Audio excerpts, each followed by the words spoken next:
आजकल ना ITR file करना काफी ज्यादा जरूरी होता है, काफी लोग भरते भी है, लेकिन कुछ लोगों को इम्पोर्टेंस नहीं पता इसकी। तो मैं चाहता हूं कि आप इसकी इम्पोर्टेंस समझें। ये सबसे बड़े जरूरी है कि अगर आप, सरकार ये कहती है कि 2.5 लाख से ऊपर आपकी इनकम है तो आपको आईटीआर भरनी है, ठीक है। अब सबसे भरनी जो है, आज आप 15 लाख रुपए कमाते हैं या 12 लाख रुपए, चलो एक एग्जांपल लेते हैं, इस साल आप 12 लाख कमाते हैं, कोई टैक्स नहीं देना, आपने 12 लाख कमाया, आपने 12 लाख कमाया, उसके बाद आपने 6 लाख खर्च कर लिए, 6 लाख बच गए आपके, आपने ऐसे 10 साल किया, आपके पास 60 लाख रुपए बच गए। अब आप 10 साल बाद कहते हो मुझे एक घर खरीदना है, 60 लाख रुपए का आप घर कैश में खरीदना है या बैंक से ही खरीदना है। अब आपने उसको पेमेंट की, सरकार पूछेगा आपके पास 60 लाख कहाँ से है, तो आप कहोगे ये 10 आईटीआर है मेरे पास, 12 लाख कमाता था, 6 खर्च करता, 6 बचाता। सरकार कहेगी ठीक है, अब मैं 10 साल से आईटीआर में, मैं 60 लाख का घर खरीदने गया, सरकार मुझसे पूछेगी कहाँ से आया, मैं क्या दिखाऊंगा। तो आईटीआर है इनकम टैक्स रिटर्न की, आप इसकी इतनी इनकम है, वो एक डॉक्यूमेंट सर्टिफिकेट है कि आपकी इतनी इनकम है, वो गवर्नमेंट सर्टिफाई कर रही है। तो उस केस से कि आप अपनी एक्सपेंडिचर जब भी करोगे फ्यूचर में, तो उससे गवर्नमेंट को ये पता है कि ये बंदा कमाता है इसीलिए खर्च कर रहा है। ये नहीं है कि वो वही है कि अगर आपने डिस्क्लोज नहीं करी तो वो ब्लैक मनी हो गई, आप उसको जब खर्च करने जाओगे गवर्नमेंट कहेगी जी आप तो ब्लैक मनी खर्च कर रहे हो। दूसरा क्या है, कभी आप लोन लेने गए तो आप लोन तो उसे मिलता है जो वापस कर पाए। अगर आप इनकम टैक्स रिटर्न भरते होगे तो गवर्नमेंट, बैंक को पता है कि भैया आप भरते हो, आपकी इनकम है। मैं कहूं जी मेरी 10 लाख 10 करोड़ रुपए इनकम है, तो आप कैसे जानोगे?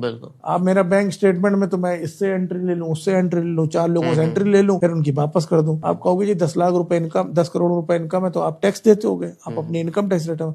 तो किसी भी चीज को बताने के लिए आपका नाम अगर XYZ कुछ भी है, मेरा नाम अर्पित पोरवाल, मैं कैसे दिखाऊंगा? आधार कार्ड से, पैन कार्ड से। ऐसी में अपनी इनकम का प्रूफ है मेरा इनकम टैक्स रिटर्न। तो आपको लोन लेने में मदद मिलती है, आपको अपनी अनडिस्क्लोज, आपकी अगर कल को आप फ्यूचर में कोई खर्चा करते हो तो उसका एक प्रूफ है कि जी मैं इनकम डिस्क्लोज करता हूं, मैं इतना कमाता हूं, ठीक है। प्लस फायदे के अलावा सबसे बड़ी है कि ये मैंडेटरी है भरना, लोगों के लिए सबसे जरूरी है कि इसको भरना है। गवर्नमेंट को पता होना चाहिए। अब गवर्नमेंट को एक्सपेंडिचर निकालने होते हैं, गवर्नमेंट को बजट बनाना होता है, गवर्नमेंट को पर कैपिटा इनकम निकालनी होती है जीडीपी के साथ, तो कैसे ये सब डाटा इकट्ठा करके ही बनाती है। तो आईटीआर बनना जरूरी है। और आपको ठीक है, आपका जैसे टीडीएस कटा, अब आपकी इनकम है 12 लाख रुपए तक, कोई टैक्स नहीं है, आपने गाड़ी खरीदी या आपने 6 लाख रुपए की इनकम किसी ब्रांड, किसी कंपनी को दी, उसने आपका 10% टीडीएस काट दिया, 60,000 रुपए। अब आपको वो वापस चाहिए, ठीक है, क्योंकि आप 12 लाख टैक्स तो बनेगा नहीं आपका, तो आप आईटीआर के बिना वो वापस नहीं करते हो।